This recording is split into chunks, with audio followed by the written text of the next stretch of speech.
morning, and also we've got Clark in for Mayor Frost with American Fork, and you want to introduce Carrie? Yeah. For those, I see some new mayors that I've not met before. I'm glad to meet you. I'm Mike Styler, Director of the Department of Natural Resources. And this is my new deputy, Kerry Gibson. He and I will be tag teaming on the commission. So one or the other of us will be to these meetings. I just wanted to introduce Kerry. He just came on board. We actually stole him away from the Weber County Commission. And so their loss is our gain, and we're happy to have him with us. And I just wanted to introduce him to you folks. And I've told him we've been involved with this commission since the very beginning, and we've been very supportive and kind of helped a little bit to get it started. So we're glad to be here, and I just wanted you all to know Kerry. Thank you. Thank you so much. Let's go ahead and jump from our action items really quick, other than to let you know the changes to the agenda. We have two of them. Item 2D, the resolution on the PTIF, and I'll explain that when we get there. And then also item 4B3, which is the grant deadlines, and we'll have a little bit more explanation there. So those are the changes from the agenda that you were originally emailed, just so that you were aware to see those. Can we actually jump down, I think, to our number 5? I think that's probably our first item that doesn't really have an action item for it. Yeah. In fact, let me pull this up real quick. Okay, so the first one on there is the anemometers. The commission purchased a wind meter for the north end of the lake. So this is the one that has been installed at the American Fork Boat Harbor. UDOT also installed one on the south end of the lake down at milepost 17. And we are right now working to get the live data streams on those incorporated into the website, and then we will share that link around for anybody that wants that. The purpose behind it, of course, is that when boaters get out on the lake, it can be the waves can be pretty bad when the wind comes up, and this is intended to be kind of a monitoring system so that people that are out on the lake can pull up the website and just kind of keep that up, and if the wind kicks up on the south end of the lake, they can spot that. And we'd love to have set up a system on the web that if it jumps a certain amount, it can kind of send an alert to those that are viewing it. So we'll work on that part. But for now, we'll be getting the live data stream up here shortly. Meso West is gathering the data and using that, and they're the ones that we will work with to get that link set up. So. Okay. Awesome. Looks like we're good enough for quorum now, so we'll jump up if we can. So the action items, got the changes to the agenda. We've got the governing board minutes, the monthly financials, and the resolution. Let me go ahead and explain the resolution really quickly. This is something that the state auditor's office has requested. Sorry, treasurer's office. Thank you. Has requested. That's new this year. A lot of you have probably seen this in your councils already. And so it's the same thing we're doing for your Utah Lake Commission. For those that don't have, Brian, I don't know if you would mind to do things like this or not. So this is basically just a signatory authorization for those that affect any of the PTIF accounts. And so we just have the two signers on there are Eric and myself. Any kind of change needs to be made to those accounts. So it's just for more clarity, I guess, for everyone to know who's affected in different accounts is all that is. So do we need to read it out loud? Since I don't know if anybody's seen it. Does anybody want more information on it? Good with it? Okay. So that'll be part of that. Does anybody have the desire to have any of those 4 items pulled out, or are you okay with voting on them all together? Okay, I'll take a motion on all 4 action items all together, if that's okay. Move to approve agenda, or the action items, all of them under agenda 2. Okay, got a first and a second? Okay, thank you, Rob. Any discussion on the motion? Excellent. All in favor? Aye. Any opposed? Thank you. Unanimous. Item on number 3, please, Eric. Okay, so this is a public hearing to discuss the fiscal year 2019 budget. You'll notice starting on the second page of your packet, our tentative budget or proposed budget for the Capital Projects Fund We've added from the tentative budget that was presented at our last governing board meeting, we made 2 changes that you'll see in red. The equipment purchase, which we're essentially bumping this year's invasive species fund into next year's account, and that will be used to purchase equipment for the marsh masters that are being acquired by the county this mid-July. They're being purchased just after the new fiscal year. And those marsh masters, we're hoping to get them outfitted with mowers, cameras, GPS, so that they can be as effective as possible. And so that funding that was assigned already for Phragmites type work will just get bumped into next year as we look at outfitting those 2 machines that are getting purchased.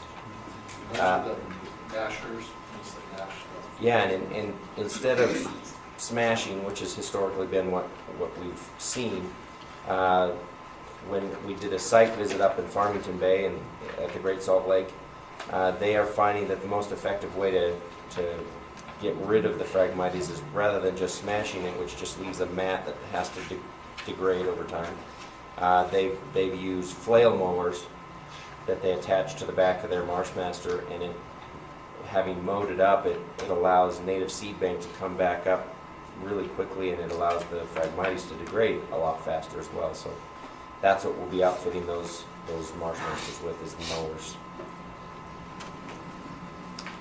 The other one is the non-motorized boat access. This was an expense that you'll see in the FY18 budget that we just didn't get a chance to spend yet, and so we're just pushing that into next year's budget.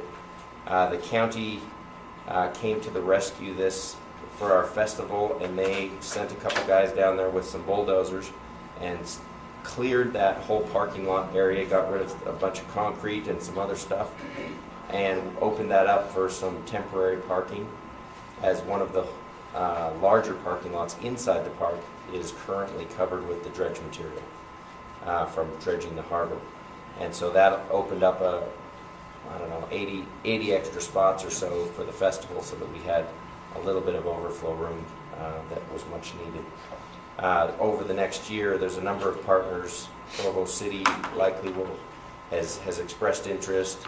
The county, Utah Mitigation Commission are all coming together with state parks, and some grants have been applied for to get that parking lot turned into a nice finished, I think it's just over 100 spots with restrooms that will serve as an access point for Provo River, an overflow parking and or a collector parking for the state park, and to the north, a parking lot access for the Provo River Delta project. So it's quite a key spot there to have some actual parking rather than everybody that just squeezes off the side of the road there currently. The membership contributions, that portion has not changed since the tentative budget was approved at our last governing board meeting. And then as well, the general fund, we made no changes from when the tentative budget was presented at our last governing board meeting. So everything else stands the same. If there's no questions on that, that's the proposed budget for fiscal year 19. Okay. Open up to Government Commission. Any questions, comments, concerns? Okay. I will, yes, sir. Just a question. Has anyone then talked to the other cities, like we had discussed last time, about inviting them to participate? We've been working on that. I met with the new mayor of Cedar Hills, and she expressed interest and was going to present that to the city council and get back to me, and I have not yet heard back. And we'll be doing a presentation this year to each of the cities that are not members, at least those that are kind of close by that seem like potential members. So we're still actively engaged in that. Yep. I also spoke with the new mayor of Eagle Mountain and talked to him about, how, even though he's not right next to the lake, the watershed flows through his town as well, and then ends up in the lake, and the benefits of him being part of that. So he also was going to start talking to his council members. So Mapleton has dropped out then, it looks like. Yeah. Yeah, looks like it. Yep. Okay. Okay. I will open up for public hearing. Anyone here to speak on the budget this year? Seeing none, I'll close the public hearing. Any other comments before we take a motion? I have a suggestion on benefits. Those benefits taxes went up 11%. Can you guys, on the benefit side, can you participate with the group in the county in terms of giving a better rate? So if I'm not mistaken, all of the administration is actually under county force of fire. That's through DNR. Oh, DNR, thank you, sorry. So you're It's part under, of it's the- they're part of It's, DNR. it's Part Utah of their- retirement system. Okay, but then what about health insurance and things like that? Also through, well, Utah retirement system. So it's pooled with the entire state employee pool. Okay, so you're part of the big schools. Yep. And you're getting the other people that. Yeah. Okay. Perfect, good question, thank you. Okay, any other questions? Okay, I'll take a motion. Move to approve the budget as outlined by the director. Is that first? Second? Thank you, Lon. Any other discussion? All in favor? Aye. Any opposed? Seeing none, we'll approve that. Thank you very much. Okay, number 4, Executive Director's Report, please. Okay, so, as per request, last time, we've got a number of new representatives on the council, and so what we wanted to do is kind of just briefly go through activities that are happening on the lake, what the commission does, what some of the partners are doing, and so we put together a brief presentation that I added a little to for our festival, and just to kind of give you a understanding of the lake, so that you can have a little of our excitement about it. So, as you probably know, as membership, there's 21 area authorities that are members of the commission, 15 municipalities, Utah County, Central Utah Water Conservancy District, Department of Natural Resources, Division of Forestry, Fire, and State Lands, both houses of the legislature.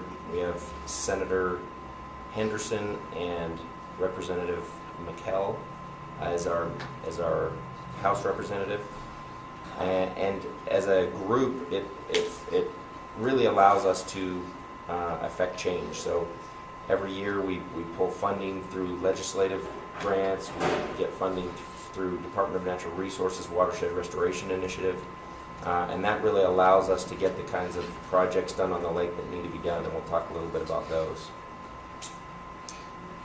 So as far as goals, our goal and the goal of the commission when it was formed was designed to kind of unify the voice of all of these entities to promote recreational use of the lake, to allow for orderly development on and around the lake, and then to also improve perceptions, improve lake quality, water quality in any way that we have the ability to do so.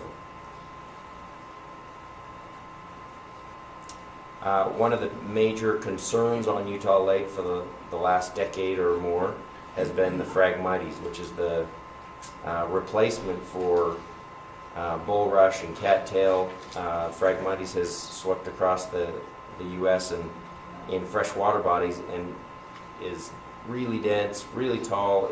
It's not good habitat for animals. It's not good for the viewshed. People that are out recreating on the lake, it kind of creates a wall right up against the edge of the lake. And so we have worked really hard to get rid of as much of the Phragmites as we can. I mentioned earlier the purchase of the Marsh Masters. That will allow us to access almost all of the shoreline that has been very inaccessible previously. I don't know how many of you have wandered along the shoreline, but it can be a pretty extreme environment. I sent Sam down one time and he got lost for a while trying to shortcut across the area. It really is some crazy stuff. It grows 16 to 20 feet high, super dense. So the county, through their invasive or their weed program. They are the ones that carry out the projects. We find funding through the Watershed Restoration Initiative, and then they're also funding through Utah Department of Agriculture's Invasive Species Fund.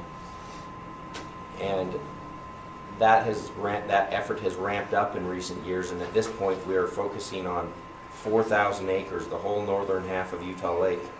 Every year for 3 years, we'll be treating that and hopefully have it to almost the eradication stage, and then do a really aggressive planting effort when that time comes to an end. And so we're working with some of our university specialists that have done a lot of studies on this to figure out the best way to approach it, and that's where we've gotten the advice on the 3 years of every year treatment. And we'll also be working with them to figure out the best kind of vegetation to try to get in there and plant as soon as we're done, so that we don't just get Phragmites coming back. Can you talk a little bit about how, for example, even some of those that aren't directly on the lake, but have, they're just out as it's coming up the waterways? Oh yeah. You can call and they give information on what kind of treatments to do in those areas and how to take care of that. So between Richard and Utah County and calling Eric and Sam, you can get information for your area and how to attack that in your area as well. Yeah, it isn't just the lake. It's gone up most of the streams. It gets into the golf courses. In the canals. Yeah. So this shows you the crushing mowing system. So I wanted to kind of give you an idea of just what a wild environment it is for folks to work in. Easy to get stuck in the mud, so they use snowcats or marshmasters that are semi-amphibious, but really get in there and get rid of it so that the native seed bank can come back. This here is a shot of the spraying, so all of the chemical treatment side of it, that's phase 1, that's done late in the summer, is done via helicopter. So this is just a clip of, they can go in and they can even spot treat with their helicopters. They can shut those pumps off periodically as they go, but they'll get that entire section sprayed in just a couple weeks. So this last year, just to point out, about 3,500 acres were sprayed and smashed combined. So we had a contractor this year that was able to get in there with enormous snowcats and smash the entire Powell Slough area, and then a big portion of Provo Bay. That was the focus area this year. This is what the Marshmasters look like. Thanks to Central Utah Water, Forestry, Fire and State Lands, DNR's WRI program, and the UDAF program that I mentioned before, as well as Utah County, we were able to come up with just over $300,000 to purchase those 2 Marshmasters this year. The county will put the order in sometime in July, and we're excited to see those get out and start working out around the lake. Fish are a big deal on Utah Lake. The June sucker is the endangered species on the lake. It's an endemic fish to Utah Lake, meaning there's no Utah sucker or June sucker anywhere else. And so a huge effort has been underway since 2004 to restore June sucker in Utah Lake and get it off of the endangered species list. That effort has been monumental. It's what led to the program to remove carp. So the June sucker recovery program through DNR, and housed partly out of Central Utah Water, has been removing carp since that effort began, and they've pulled 82%. Is that right, Mike? That's what I'm told. Mike Mills is here, 82%? Yeah, 82% would be the reduction in the density of carp since we started out there. So that's huge. The goal was what, 75%? That's correct. So they've exceeded the goal, They have some funding in place until about a year from now to continue that effort as they figure out what maintenance will look like moving forward to be sure that they keep that population number down. As far as recovery efforts on June Sucker, I spoke with Mike just yesterday, and since 2004 they've successfully introduced 850,000 June Suckers. A large number of those don't make it. I think that initially about half of the fish that are stocked usually don't survive, but they're seeing really good numbers spawning up the rivers, and so that is a pretty exciting response to that effort. Is that typical for transplantation rate like that 50%? What, you want to talk about that a little more? Yeah, typically when you stock fish, you're going to see a lot die just initially. Early on, our survival was actually even lower than that, maybe even below 10%. Since then, we've implemented a lot of changes into the stocking practice, and how we grow these fish, to where we have survival up there quite a bit higher.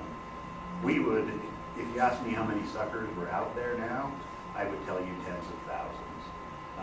The data don't exactly support that yet, but we're getting there. Are we getting to the point where they're starting to repopulate themselves? No. Not yet. We still aren't to the point where suckers born in the wild survive to become adults on their own. We really lack the habitat to get that. And part of that is the bay restoration and all Right. that. The Delta project. yeah. What type of fish is the June Sucker? I mean, is it fish you eat? Is there a restriction from fishing those? Is there a catch or release for those if you identify them? If you do catch them, they're rarely caught. Usually the most frequent is when they're spawning. Somebody will snag one while they're out there fishing for another species. They're really, if you catch one, they ask you to release it immediately. If you take it home, and you can get into some issues, but just let them go if you happen to catch one. And they're a filter feeder type fish. They live in the middle of the water column. They don't root around on the bottom like the carp, so they're not destroying vegetation like carp do. They're really good for the health of a water body, and while they're, from a fishery standpoint, may not be great for a fishery as far as fishing, they are really, really good for the lake itself. So here's some of those statistics again. That's a boat full of carp. They pull something in the ballpark of 18,000 pounds of carp per day out of the lake. It's pretty impressive. That Loy Industries are the contractor for that. The pictures on the bottom are the Hobble Creek restoration that the June Sucker program completed. This kind of gives you an idea of what the Provo River Delta project will be, only this is a smaller version. Provo River Delta project will be 300 acres, give or take, that will have meandering streams and ponds built in so that the June Sucker and other spawning fish will have really good habitat once they've spawned.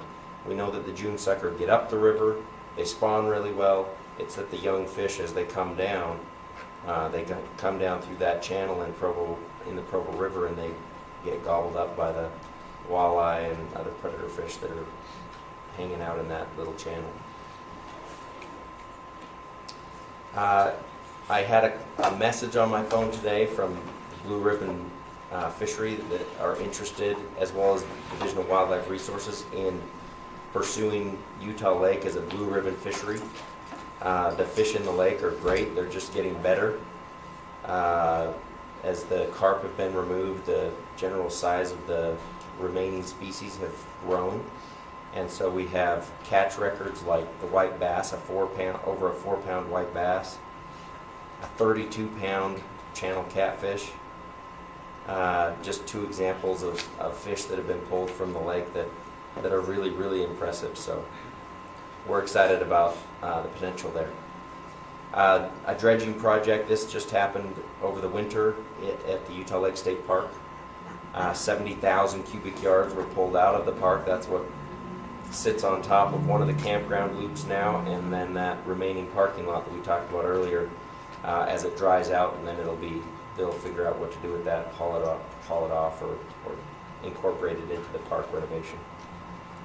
That project is finished, and the state park is probably from an access standpoint, the best access point now in low water years that we have on the lake.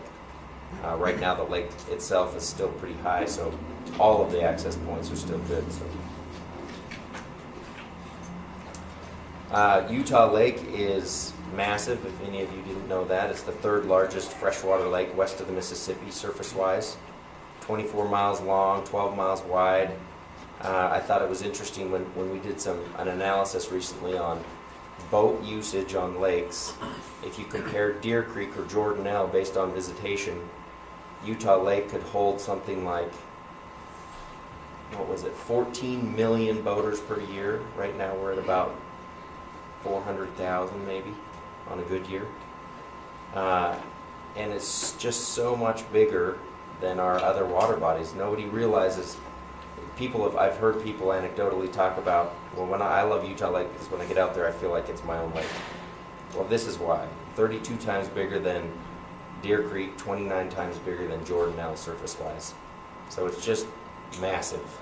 I think it's very important to remember also as we're talking about the point algal blooms, because you can have an algal bloom in one area that really doesn't affect the rest of the lake. And I think that's something that's really important to get out there so that people don't freak out and not use the entire lake because there's one small algal bloom someplace. Yeah. Right now there's a isolated bloom in Provo Bay, which is just a small portion of the lake, and it's a unique portion. It's been identified as a separate portion of the lake for testing purposes, because it's just a rich biodiversity in there, kind of a swamp of sorts. But the rest of the lake has been very, very popular right now. It's much warmer than the mountain reservoirs, so as people kind of get to know it, it really is an amazing place to recreate. 226 species of birds. The unique thing about it as well is that it's so shallow. It's about 10 feet deep on average when it's full, which is not very deep, and it fluctuates 2 to 3 feet on a normal year and as much as 6 feet on a big water year like we had a year or two ago. So one of the things that we've been working with is getting the community involved in cleaning up the lake. So we have Adopt a Shoreline. Sam, we have 8 or 9 Right now we sponsors. have 9 adopted. So 9 of our access points have been adopted by groups to keep those cleaned up. And it's exciting to see people getting down to these beaches and having a good experience, no trash on the beaches and that type of thing. So that's been an exciting project. We hope to have all of the access points sponsored at some point. And I'll end that portion there. Excellent, thank you very much. Grants. Okay, so we talked about the Marsh Master purchase. Those funds are all coming in either before June 30th, which is the end of most entities' fiscal year, and then a few of those grants are coming in at the beginning of July, at the beginning of next fiscal year. And so those are being pooled or contracted so that the county can make the purchase and get reimbursed for those that are on a reimbursement basis. We also received in this last legislative session $500,000 for research on Utah Lake. We'll be talking. Do we have Scott? Yeah. We'll be talking a little bit about the Utah Lake Water Quality Study, but that will go towards research projects that help find the answers that the Utah Lake Water Quality Study was put together to answer. So that steering committee will give recommendations that they'll be vetted through the technical committee of the Utah Lake Commission, and they will be presented here in governing board meetings as we go through that process, so that you all are aware of what those funds are being used for as far as research studies. Okay, we talked about the number 5. You do the new grant, the outdoor recreation grant? Yes. That was the deadlines? So if you look at the very back of your packet, I would like all of the municipalities to be aware of this. The Office of Outdoor Recreation last year received a 5-year permanent, semi-permanent funding source of somewhere in the ballpark of $4 to $5 million a year that can be used for outdoor recreation grants. It's a 50-50 grant match, so much better than others have been in the past. It's doubles your money on whatever recreation project. Their main focus is recreation infrastructure, and so if you have, we're interested in the lake portions, but it can be non-lake related as well. Marina improvements, trail building, these are the types of projects that they are interested in. And I know I've looked at PEC, Project Engineering Consultants, for example, has a whole booklet of projects that they've done the initial engineering work on and are just waiting to be funded. These are the kinds of projects that if you've got a little bit of funding, submit. We put the 2018 guidelines on a two-sided page on the back. The 2019 guidelines will likely be just about the same, deadlines and so forth. So April 19th of 2019. Yeah. is the deadline. I was just going to say, it's a 1/3% statewide transient room tax that's funding that grant program. And all of the projects in the county, we have to provide, the Convention and Visitors Bureau or Explore Utah Valley, we have to provide a letter of support for those. So we did a number of those for different types of trail system things this year. But I like what you're saying about the, if there's amenities or things around the lake, we'd love to be involved in that and know about it. But because it is a transient room tax and it's collected by the hotels, they included the tourism efforts for the county in that so that we're in sync and we know what's going on with the communities. And we're more than happy to help if the letters of support or something like that to try to help you pull those together with wording or whatever. But we'd love to see more applications, especially in the county, because the second largest county as far as population-wise, and transient room tax is really high, and we just want to see that go to a good use. And if we can get more of it in the county, that's good. So is it the same committee that determines these grants, that determine the tourism tax grants? It's the Office of Outdoor Recreation, and they have a committee, I think, that approves these. The legislature approved this 1/3% over and above the 4 1/4, which counties collect right now. But it's a statewide. I mean, honestly, it kind of caught the hotel community off guard because it was done very last minute. We knew that organization needed funding because the governor created this organization and then there was no funding for the organization. So we're excited that they put such an emphasis on the grant programs because it's going to really benefit the communities. And we'd love to see more. In the public comment, I want to comment on a couple things that we're personally doing out there. But it's a great program, and I'm glad to hear you're emphasizing it with the commission because we want to see them take advantage of it in 19 for sure. So yeah, so that was last year's. They haven't published this year's, and that's why we don't have the new one on Do there. we know when that'll come out, the guidelines will come out? It's when? I believe, sorry, I was trying to tell Eric. I believe it's sometime at the start of the year is when they do it, January, February, but I'm not So give positive. them a couple of months leave Yeah. time for that. But I think if we can, as municipalities and county, start looking at areas where we might be needing some of these improvements now, so you can start to prepare, have something kind of ready to go. It's a lot easier. I mean, I think you guys probably all experience the same thing where you have a project and you're a little too late getting to it as far as the grants go, or reversely, you've got a project that needs to be done now and maybe can't get to the grant in time. So we can kind of start looking at things that might work for this, Mike. I emailed Tom Adams yesterday, and he said the new round will accept applications in February and March of 2019. So it'll be earlier this year. Yeah. Okay, so February and March. I was going to say, one of the big things that a lot of the communities, I think Cedar Hills did, Lehigh, we're all looking at improving their cycling trails and their mountain biking trails. I would love it if the communities would step up and start saying, let's connect some of this trail that goes around the lake or eventually is, because if we could start piecing that together and use some of this money to help get those projects done, that would be huge for the visitor economy and for visitors to the community and stuff, as well as, quality of life for the Well, that's people. definitely part of our master plan here, the Lake Commission, is to have that lake, the lake trail all Trails are around the lake. big time on this thing, is what I'm, have noticed. So I hope that we can do that and really look at, start connecting it things like that, so. There's a county plan for trails throughout all. Who governs that, or who oversees that? The Mountain Lake. The full county trail. MAG and the county. And one last note on that, it's up to $150,000 per grant.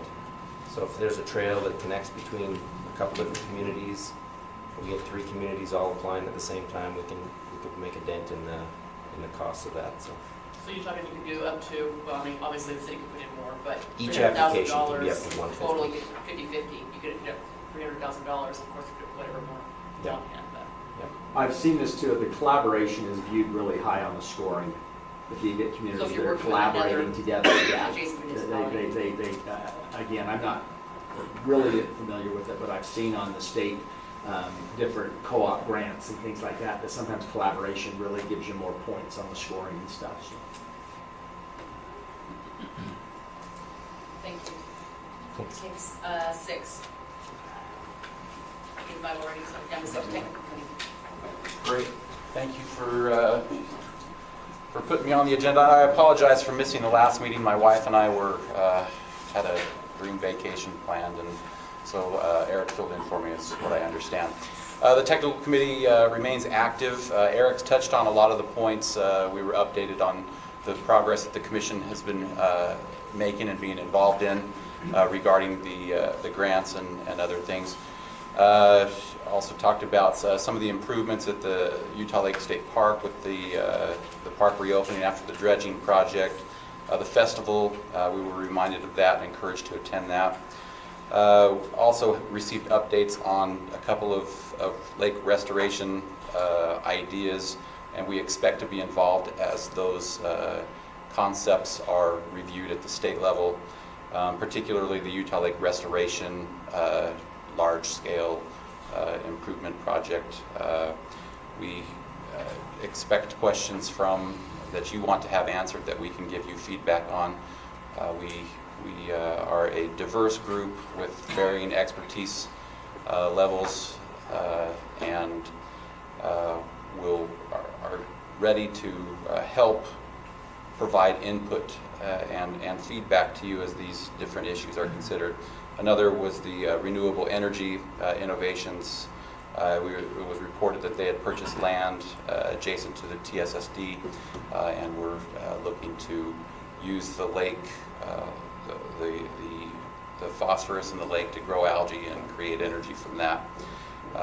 Also, we're told of a development project that's beginning in Vineyard that's adjacent to the lake that can benefit it. The main thing that we talked about was the involvement of the steering committee and how the technical committee can help it as they make recommendations to use the legislative appropriation for research. So we're kind of in neutral right now. Nothing, no specific assignment of things for us to do, but we're ready and willing to respond to the needs of the board as those as you have questions that you want answered that we can provide feedback on. So that's just a quick update from the technical committee. If you have any questions for me, I'd be happy to answer them. Are you involved at all in the Utah Lake Restoration? The Utah Lake Restoration Project is a company that has come to the state and said, we want to use state lands. We know that these state lands belong to the citizens of Utah. We're asking the caretakers of that, the Division of Forestry, Fire, and State Lands, for permission to use that land. They've submitted an application to the Division of Forestry, Fire, and State Lands, and they're in the process of reviewing that to see if that's in the best interest of we, the citizens of Utah. And it's quite the proposal. It's got some, what I feel are some pretty significant obstacles that it needs to overcome. The Utah Lake Commission, including the technical committee, is a tool that the Division of Forestry, Fire, and State Lands can use to determine whether or not that proposal is something that we want to, that they should pursue or consider.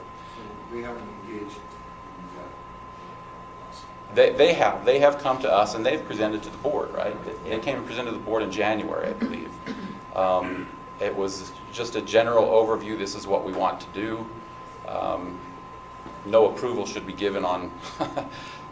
There is significant investigation of this particular proposal that needs to happen because it has significant impact on the lake. So the Utah Lake Commission, with its technical committee, is just a small component of that, I believe, of that review process, which the Division of Forestry, Fire, and State Lands is conducting. For the board members here, we had a similar issue at the Utah Lake Commission when a bridge was recommended to be constructed across Utah Lake. They went to the state and said, we want to construct a bridge across Utah Lake from just just north of Pelican Point across to approximately line up with 800 North in Orem. This was, 8 years ago or so. And a similar process began. An application was given to the Division of Forestry, Fire, and State Lands. They reviewed that, or they received that, and had an open public process to receive feedback from the public and to look at whether or not that was going to be something that the community desired, if it was the best use of that public resource. This is OSHA training, sorry. No, this is Utah Lake Commission. Oh, okay, sorry. You're welcome to stay, though. During that review process, there were some significant concerns that were identified, and the applicant was asked to respond to those concerns. How are you going to address these concerns? The applicant never did that, and so that particular request just kind of died. So this is another, we're going through another similar, albeit much larger proposal to review. And we'll wait for direction from the Division of Forestry, Fire, and State Lands, who's been a great partner with the Utah Lake Commission since it's been formed. We want to work arm in arm with them and assist them as they make decisions on this resource. And because we have elected officials around here that represent the citizens, they're the ones that can really influence how this process goes. So it's important that the elected officials remain engaged in this particular discussion. Brian, do you have anything to add?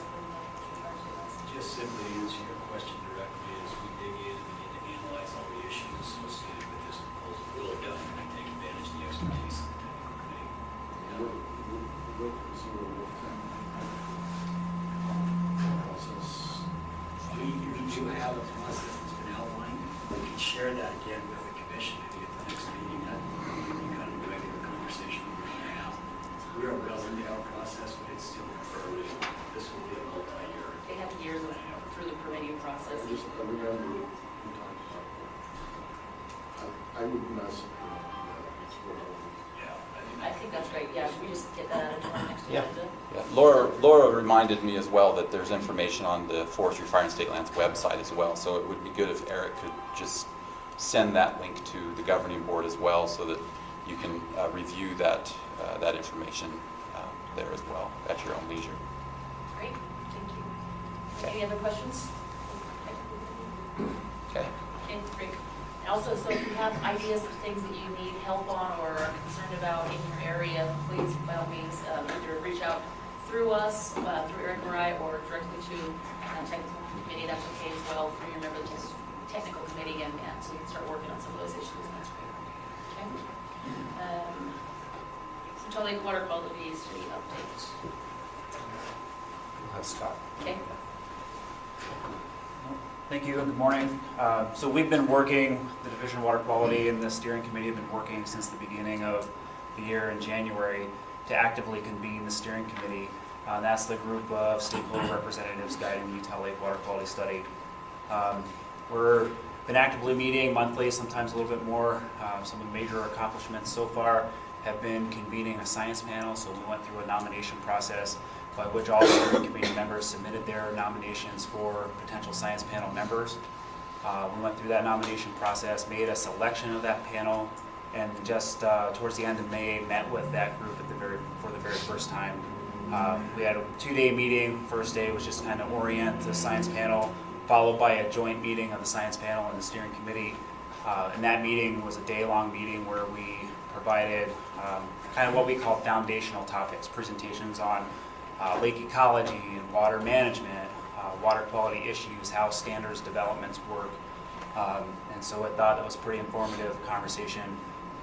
From there, we're moving into, we just had a meeting with the steering committee last week, where the steering committee is beginning to develop a charge document for the science panel. So what the steering committee, the questions and focus areas that the steering committee would like the science panel to address. And so from there, we'll be working in the next couple months to reconvene the science panel a couple times, further develop those key questions, and then work towards developing a study plan and analyzing data. Division of Water Quality is working to provide some technical support for the science panel to do some more of the in-depth data analysis, help provide the information to the science panel that they need to consider the goals and objectives of the steering committee. So I think our meeting scheduled for right now, we'll be meeting with the steering science panel on 2 calls in mid-July. Science panel will be convened in person in early August. We hope to plan a tour on Utah Lake with the science panel, and for any of the steering committee members that might be interested in joining, followed by again a second day-long meeting, joint meeting of those 2 panels. We have additional meeting dates scheduled through September, but those haven't fully been fleshed out. It's just as the agendas begin to develop. Scott, as you do the tour and with the science committee, if you want to have Eric or I involved in that, we would of course love to help out any way we can on that. Right, and I know Eric, as a co-chair to the steering committee, Right. he's actively involved in helping coordinate boats and agendas and other things for that tour. We've also had a generous offer for that tour from the Department of Agriculture and Food in a local conservation district to provide dinner one evening for the science panel members and those folks. So we'll be further developing that. Thank you. Any questions? So with the $500,000 matching grant, and as the steering committee and science panel is working towards developing these goals and kind of this charge document, what's the connection, and how does the technical committee and Utah Lake Commission engage in that process to work towards knowing how the priorities come in and how that $500,000 can be spent? Right, I guess maybe I'll take a first stab at it, but at this point, I don't know that we've identified any areas where we would focus those funds directly related to the Utah Lake Water Quality Study. Like Eric mentioned earlier, it might be more on the implementation side of things. I think there are some potential other things, like how to manage submerged vegetation and things like that could be a potential. But as for involving the technical committee and evaluating those, It's more that those funds, the $500,000, were appropriated to the Utah Lake Commission via Division of Water Quality. So it comes through them, and it's our responsibility to spend those dollars. And so to direct and prioritize. To direct and prioritize. So the plan. Their best spent, right? Yes. And so what it does is with that $500,000, it gives our technical committee an opportunity to review them and for our governing board to ratify the expenditure of those. Whereas the $1 million that was given to Division of Water Quality through their Water Quality Board a year and a half or 2 years ago, that will be dictated by their internal workings. So it's just another funding source for a research problem that's probably bigger than we currently have funding for. Exactly. And so we have the 500, we have $1 million through them, and likely some other sources over the period of that study. The Wasatch Front Water Quality Council also has funding that's pooled from local POTWs, and they are doing research and have expressed interest in taking feedback from their membership on the steering committee to fill in some of the data gaps and do additional research. Those funds expire out of the 5 board million. Not that I'm aware of.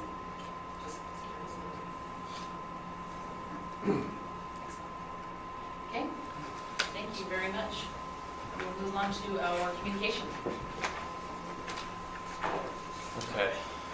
Thank you, if you're kind enough. So first, I just wanted to hit on our internship opportunities. So the Improving Utah Lake User Experience internship was the BYU on-campus internship program that we did that started in January and ran through the end of April. So we had a team of 5 interns. I presented a little bit on this in past meetings. Just wanted to report because that internship has been completed. Some of the results we had from it, one was, I mentioned last meeting about a survey that we sent out to a variety of different user groups on the lake and some of the data that was gathered to create a Things to Know page. That page itself is still in development right now, but that team was a huge impact on developing the information we needed to discover what things people need to know so that they can recreate on the lake. That's where, as Eric mentioned, that weather station we got put in American Fork Marina, as well as the UDOT station, as well as other weather stations, will hopefully be integrated as a part of that resource. As well as the third line down, actually, we're working on trying to get marina cameras installed at several of the marinas who don't currently have them, just to be able to provide the public an online resource where they can see at least the harbor, if not also a parking lot, so they can try and pick of the 5 main marinas, which one is most available at that time of day, and be able to choose that one so they can have a better experience at the lake. The second one was we focused a lot on our Adopt a Shoreline program on trying to improve the messaging.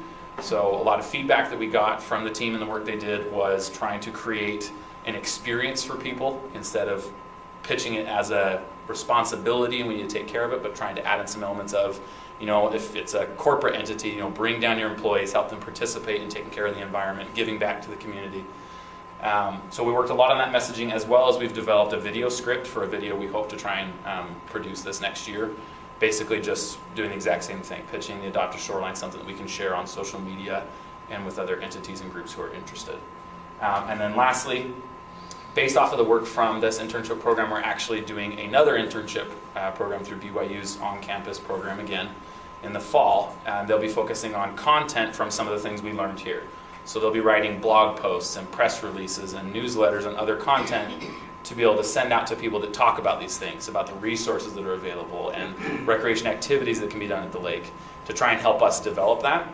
I should take a segue real quick before we move on to actually introduce our intern and copywriter. If you two want to stand up real quick. Cheyenne Pettyjohn is our outreach intern for the summer. We've talked about her. She's been doing a lot of great things. So she's helping us with our events and stuff. And then Madison Daniels is our copywriter that we've brought on for the time being. And he is writing some of these articles I've been talking about. He's working currently on some educational topics like algae to try and help people understand what's actually happening on the lake and what that means to them. So they've both been doing great work and we really appreciate their help. Thanks, guys. If you go to the next one, Eric, thanks. The other thing I wanted to report on was the Utah Lake Festival. So we had that this year on June 2nd. Some new elements we introduced. Each year we try and revise the festival. We have 2 meetings to plan before the festival and 1 post-festival meeting to discuss what went well and what can be improved. So this year we had a few things from last year we wanted to change. We repositioned our starting location and added a Start Here sign. Apparently people weren't understanding that there was one spot to start and pick up a map and a punch card that they took around and got stamps at each station they visited in order to try and spread out people, allow them to experience a variety of booths, and then gain a prize at the end. So we did that. We actually separated our fishing poles and bait station from, we have what's called target casting. So the kids can use, basically it's a little plastic fish, if you will, on a fishing pole, and they throw it out and catch targets and pull them in. So it's an easy way to learn. And in previous years, we had them fairly close to each other, so we actually separated them this year, and we got a lot of good feedback about providing a little more space for all the families that were at those stations. We also, some of you may know the name Jim Cross from Cross Marine Projects. We actually asked for his help in running our boat show this year. In previous years, Bonneville School of Sailing had run not only their regatta, which is 2 sailing races during the time of the festival, and 3 booths, they were also running our boat show. So we wanted to spread out those responsibilities and lift that burden from them, and Jim Cross did a great job. I think we had even more boats than we've had in previous years. I was really impressed with what he was able to bring to the table. The next one was we actually improved some of our plans ahead of time. We had some logistical things that we improved on. Provo City was great in working with us on getting tables and chairs set up at an appropriate time. We had a lot of great help in doing that. And then also, thanks yet again to Madison for helping us with this one, we developed an actual parking plan. So in previous years, it kind of just been verbal instructions morning of, and now we actually have inset a map and directions that can be handed out to a supervisor who can very easily instruct where people should be positioned, where parking is allowed, and try and improve that element of the festival as well. And then lastly, as I mentioned, a lot of great volunteers. We had a lot of help from Dedicated Hunter program as well. So we did something new this year. We actually used a company that's called Happy or Not. You may or may not have seen them. I know Provo Library has them right now. There's a variety of rec centers that are using them too. It's basically a little station, it's a little tower. It has a sign with a question on it and then 4 smiley face buttons on it. And you respond to the question. It's a really quick and easy way to try and get feedback from a lot of people. So we did that at the festival this year, specifically with the intent of trying to understand its impact on Utah Lake State Park. So we asked the question, how likely are you to return to Utah Lake State Park this summer? So out of the estimated 2,500 people that attended the festival, we had just over 1,400 respond. Just to give you a hint, the survey I'm going to talk about in a minute that we send out electronically afterwards only reaches about 300 people. So we were able to tap into feedback from more than 4 times the amount of people this time. So overall, we received an 88% positive feedback. That basically means out of those 1,400 people, large majority out of that 100% were ranking us very well. They were giving us either very likely to respond to the state park or likely. Versus we only had, I think, about 12% of people, is what it was, 6 and 6% between not likely and very not likely to return. So we were glad to see that the festival's been a great impact in bringing people to the state park day of, but helping them know what those features are and the amenities that are there so they want to return. So on the next slide, that just shows this breakdown right here. So we had 67% saying they were very likely to return, 21% unlikely, and then such. On the next slide, though, I think the only difference between these 2 slides is that it actually converts to what's called a Net Promoter Score. Some of you may or may not have heard of that. Basically, it's an equation determining how likely people are to recommend your service, your location, or whatever as a result. So it's very indicative of not only were they satisfied, but they were impressed with their experience. And a 56 rating on that is actually very high. A typical rating, I think last year when we checked the numbers, was somewhere in the 30s. So we were very happy to receive good feedback and realize that it's having a good impact on the state park. A few more numbers. This is from our survey I sent out afterwards. So on those punch cards that they take around and get stamps, they can submit their contact information for a prize drawing. We actually do 3 grand prizes this year. We gave away a paddleboard. Bonneville School of Sailing, so that was donated. Epic Recreation donated a paddleboard and a razor rental for a family. And then Bonneville School of Sailing donated a sunset sail on Utah Lake as a prize as well. And so when people submit that, if we get contact information from it, that's where we'll send them our survey. So this survey went out to about 300 people this year. And these are some of the responses we got from that. So one question we asked was, how likely are you to recommend our festival to a family member or a friend? So we were very happy to see that we're a significant amount, that's it, 78%, yeah, was in either the 9 or 10, so we're really happy to hear there was a good response to the festival. Next one, Eric. Another question we always ask is, have you attended before? And this is kind of a ratio we like to see, that we are seeing some returns, 36% were people who've been before, but we love, more importantly, seeing such a high number of people who've never been before. Because that means we're introducing people not only to the festival, but more likely than not, we're introducing them to the lake, which is accomplishing one of those main points of the festival. The next one, Eric, we also asked where did they hear about the Utah Lake Festival, and what I was very happy to see, this 27% is they've heard from family or friend or attended before, so I wasn't surprised with that. But we're also very happy to see yet again this year, 52% said they heard about it on social media. And that's in large part, I think, due to the partnership we have with the various members of the commission in sharing the events and the posts that we put on Facebook and other social media platforms. So I wanted to say thank you again to your membership and the help that we have in that partnership. More information on just some demographics. I'm not surprised to see 37% from Provo, seeing as the festival's right at the end of Center Street. I would expect that. This 16% is actually outside of Utah County, so it's also good. We're bringing in some people who maybe aren't as familiar with the lake or how things work. I think then 11% was, I believe, Orem, and I want to say that may have been Saratoga Springs or Lehigh at 8%, and then various other percentages for the other cities who are within Utah County. This is yet a slight different take on the same question we asked at those feedback stations. So as a result of your experience at the park, how likely are you to return? So yet again with these surveys, we had 58% on very likely, 35% likely. So in this more concentrated pool of 300 people, we had an even higher number slightly of people who are saying they'd like to return to the lake. So the festival overall, I think, was a great success this year. I'm glad we had slightly smaller numbers with 2,500 attending versus last year we estimated around 3,200 or 3,300. As Eric mentioned, parking was significantly impacted by the dredging project. So I think with the numbers that we had and the feedback we were able to gain, I think it was a very valuable experience. We have a lot of qualitative comments in that survey as well that I didn't hit on. A lot of great feedback on things that people loved, as well as some things that we plan on trying to improve for next year as well. So next week we'll be meeting with our planning committee, which is made up of some of the people, we actually have DNR, Forestry Fire and State Lands is involved in that. Ben comes and helps us. We have Bonneville School of Sailing, Mike Mills from JSRP and others.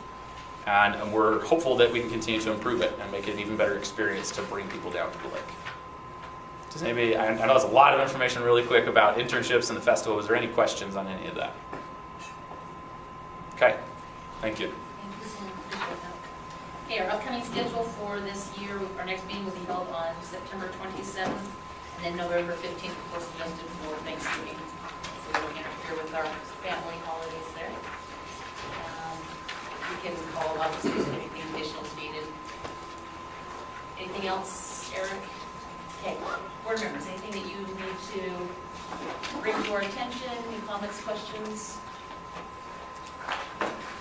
Do you have any of the public that would like to bring things up? Do you have more than Sorry if I'm talking too much. Please, that's My name is Joel Raker, and I'm the president of what has been the Utah Valley Convention and Visitors Bureau. We're in the process of rebranding. Explore Utah Valley is our new name, and we love the relationship we've had with Reed and Eric and what we've done there. But a couple of cool things going on that we're really excited about.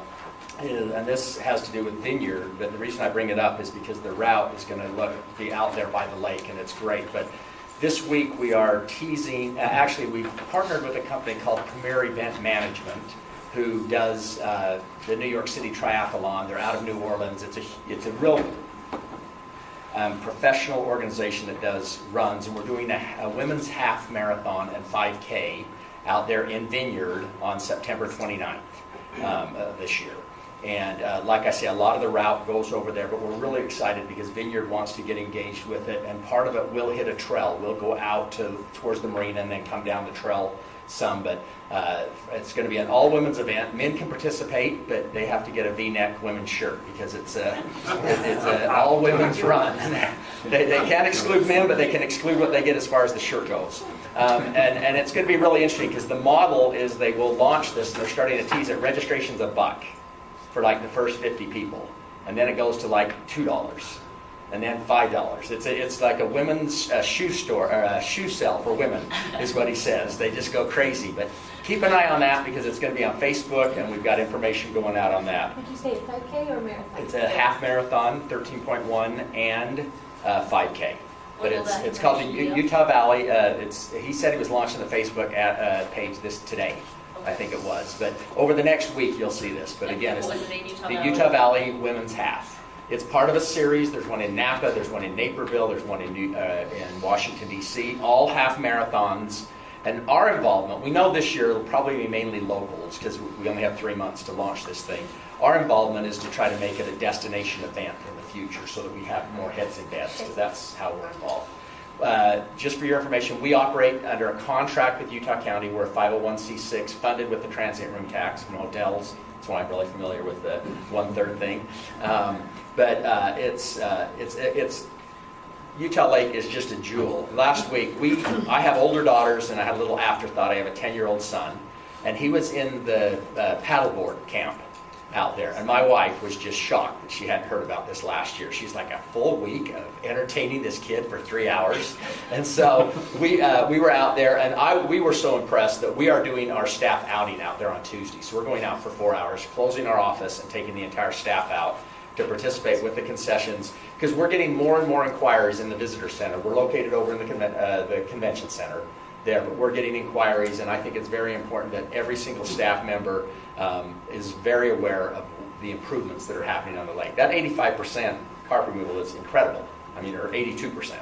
You know, a couple of years, I don't know, maybe it was 7 years ago, but we brought in a collegiate bass tournament that was down there, and they loved it. They loved it. It was just the bass were a little stingy coming out of the lake, but it sounds like things are improving. And we go to events each year, NASC, National Association of Sports Commissioners, teams, where we talk to these water sport people that want to bring events to your community, and we're plugging it hard with this lake and everything that's happening. So keep up the good work. If there's anything we can help with, I mean, Eric knows to call us, but if any of the communities have anything they would like to see us engage with you, just like we're doing with Vineyard, please reach out to the Convention and Visitors Bureau. Again, my name's Joel Raker, and we would love to be a partner any way we can.